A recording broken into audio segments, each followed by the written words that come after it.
সমস্যা সমস্যা সমস্যা কি সমস্যা বলুন তো। এক পটল নিয়ে বাড়িতে অশান্তি, এই পটল নিয়ে সব কিছুর সমস্যার সূত্রপাতই হচ্ছে পটল।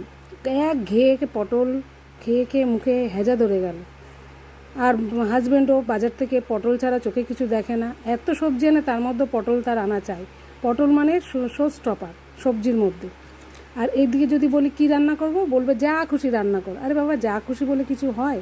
আপনারা বলেন তো, যা খুশি জিনিসটা কীভাবে রান্না করতে হয় কমেন্ট করে জানাবেন। আমি তখন কী করি আমি আমার ছোটো বোনকে বলছিলাম সমস্যার কথা। তখন ছোটো বোন বললো, দিদি এইভাবে রান্না কর পটল ভর্তা, দেখবি খেতে দুর্দান্ত হবে আর খেতেও ভালো লাগবে, আঙুল চেটে খাবে। আমি বললাম ঠিক আছে, দেখি চলো ট্রাই করি। যেভাবে রান্না করতে হয় সেইভাবে রান্না করলাম। সত্যি রান্না করার পর দেখলাম সত্যিই সুন্দর হয়েছে, খেতেও সুন্দর হয়েছে। যে পটলগুলো 3-4 দিন ধরে ঝুড়িতে